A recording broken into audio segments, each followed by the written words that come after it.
Thank you for your question, David, and it's absolutely relevant and makes absolute sense as well when we talk about expansion of Dubai Chamber offices. Now, the mandate of these offices is really to help the members here of the Dubai Chamber of Commerce to access into new markets. And when I speak about our offices and being present in these sometimes challenging markets, we've witnessed the infrastructure to be one of the main hurdle of business. And for example, we have an office in Addis Ababa, and we have businesses here that are interested to. Now remember, Ethiopia has about 90 million population, almost 90 million population there, and they have there are tremendous opportunities across various sectors, such as agribusiness and others. What we are facing from the feedback that we get from the business community here in Dubai is the challenges that is related to exporting and to provide the goods from one point A to point B. This has, what we're trying to do in this case then is to communicate these challenges to the officials, to the governments, and to the business community here. So there is only one access because it's a landlocked country in Ethiopia through Djibouti. But absolutely, you're right, because this conference is all about Asia, connecting it with the Middle East and connecting it with the continent, Africa. And we believe that it is on our radar, both China and India, and I foresee this happening in the very near future, where we will also have a present. But let me just take the audience back as well into that unique relationship that we have among the business communities of India and Dubai and the region from Dubai. So we already have that connectivity, we already have that links. It is easier to have meetings in Dubai set up between the Indian business community from India than to do it in India itself. And we've seen this happening across different examples before. So it is definitely in our radar. It is something that makes sense for the business community, and we foresee this happening very soon, both in India, in China, and other important markets in the region. Thank you so much for that, and it's exciting to know that we can look forward to this and someday sit across a table where we can exchange ideas and actually learn about each other's economies. Can I throw the Q&A session open to the audience to ask any questions that you all would of this panel?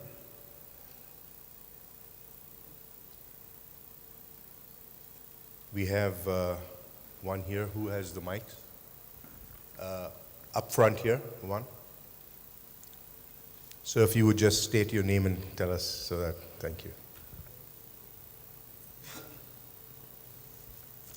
Assalamu alaikum. Abdulaziz bin Athamin with Pegasus Global Logistics out of Saudi Arabia.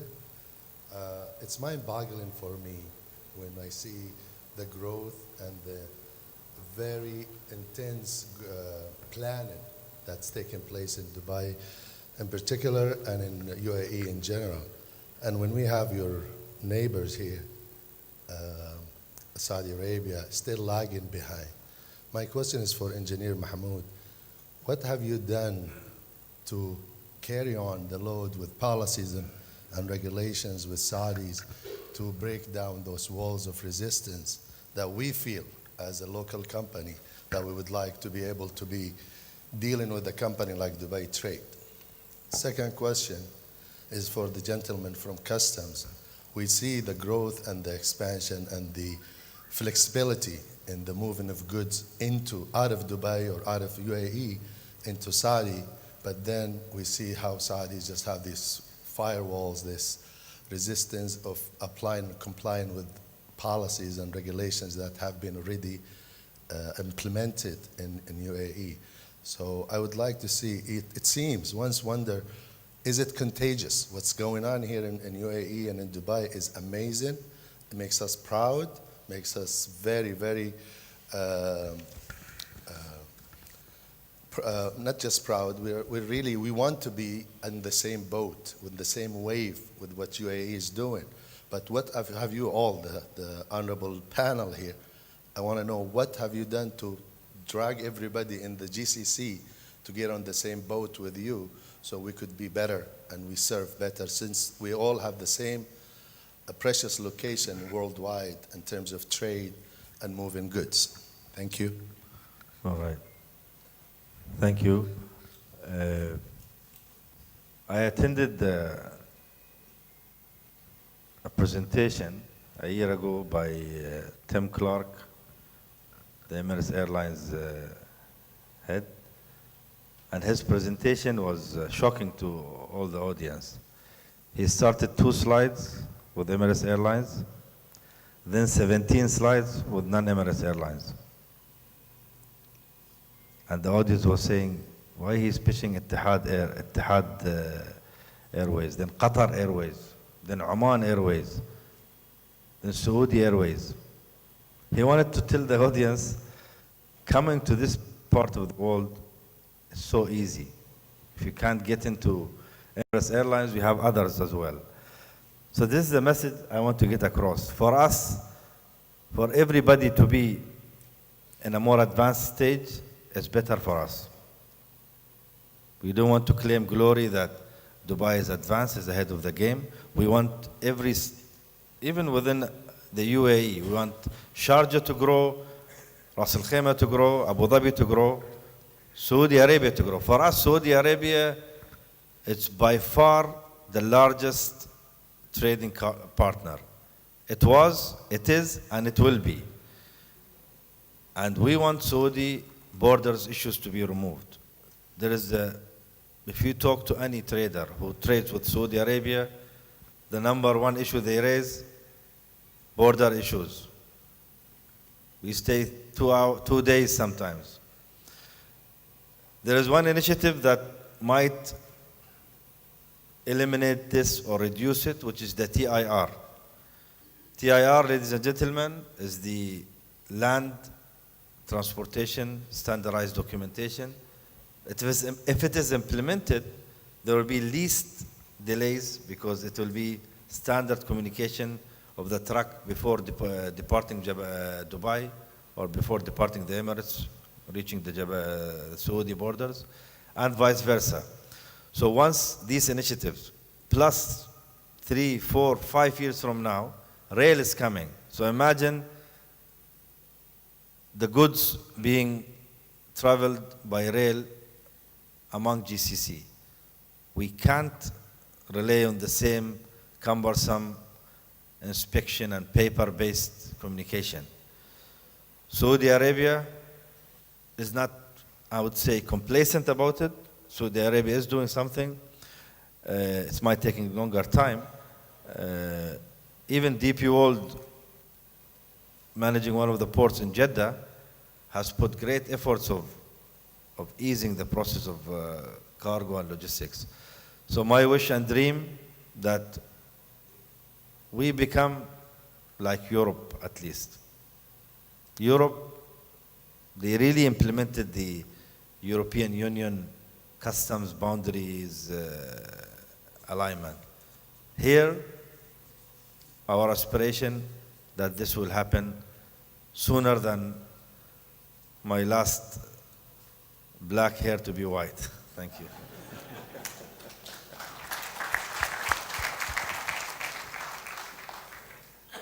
If I could just add a little bit to that. I know we have another question coming up, but when we have a conference like this and we invite our neighbors, our colleagues from across the various borders, one part of it is to take home a message that says, can we also do this?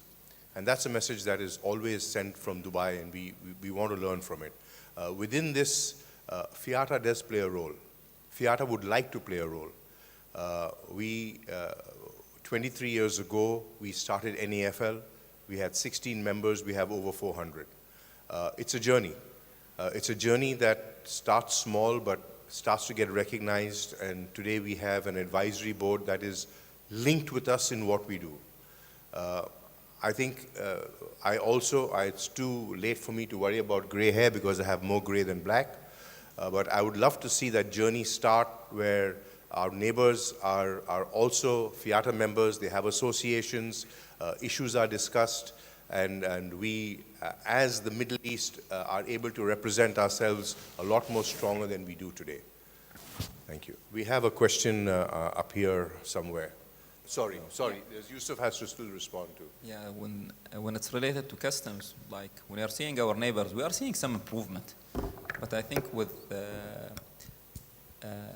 Al-Ittihad Railway project, this will help a lot of moving the boundaries for the cargo movement between all the GCC countries. So I think, we are on the right track, but from our neighbors, it's going slowly, but still we are seeing some improvement. Thank you. Hi. Okay. I'm Stephen Gatunga, the president for Tanzania Freight Forwarders Association, as well as the managing director of Jerusalem Freight and Company Limited, based in Dar es Salaam, Tanzania. First and foremost, I would like to appreciate for the statements and the presentation by all, especially to Minister Hassan from the Chamber of Commerce. I really appreciate your presentation and the efforts that Chamber is taking to bring up together and opening the offices in various countries. And that is the one of the great goals which brings these countries together in business. And mine is appreciations. I really appreciate that efforts Chamber has done, and even the efforts that Dubai is doing to bring business to this region and circulating to another countries. This is the great thing that Dubai is doing, and I do believe that also what you are doing right here, it will also happen in Tanzania, because we know that by hooking together and coming together in business, this business will benefit all of us. And I will take time after this meeting to have time with you, sir, if you will allow me. Thank you.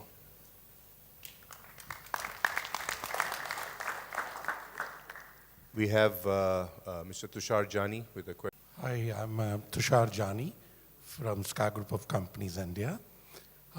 It's excellent to have on the soft skill infrastructure the highest number what Dubai has. What worries me is the cost.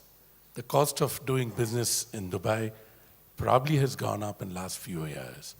And I think if it is important that the other location which is going to come up in terms of the soft and the infrastructure and the technology, because the last mover guys who comes in has a better technology than the previous guy. What's important, how Dubai is going to control the cost ultimately. Who is that question attached? Well, anybody who Anybody? can answer. Okay, I can attend to this question. If you look at the World Bank ranking of the countries,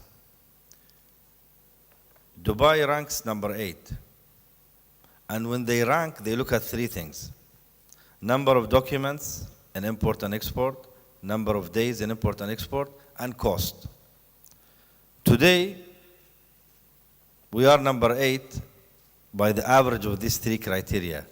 But we are cheaper even than number 3 and number 4, which is number 1 is Singapore, number 2 is Hong Kong, number 3 and 4 and 5 and 6. If you see the cost of importing and exporting goods, it's cheaper from Dubai than there. As you know, we have a saying in Arabic: a soup with a cheap meat, it doesn't taste good.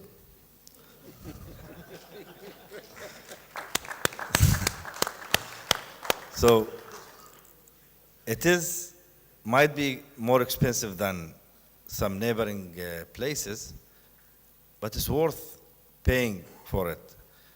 It is I don't want to say it's a penalty of being in Dubai.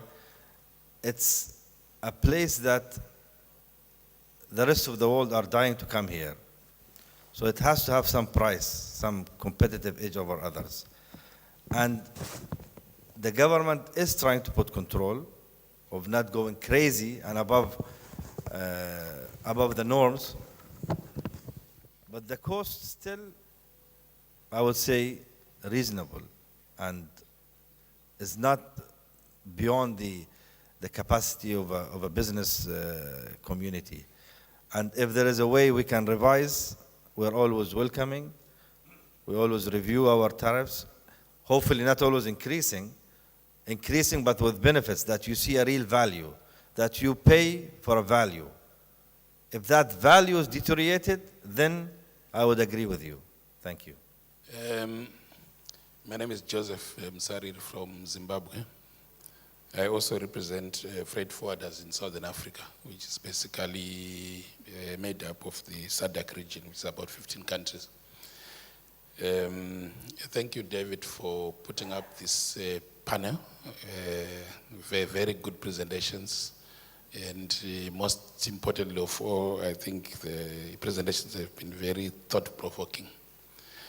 I will not direct my questions to an individual. I think whoever feels is probably appropriate to answer, then they may respond. The first one is to do with the MENASA region. When I looked at the map that was displayed there, I didn't really see much of North Africa. I think it was to do more with East Africa. And then my other observation is that there appears to be a lot of thought going into the supply side in terms of logistics and movement of cargo from Dubai to Africa. But then it would appear as well that the thinking is mainly ending around the seaports. Given, yes, there is representation, they've mentioned there is representation, I think, in Ethiopia, and also a thinking to put some office by the chamber in Maputo. But I think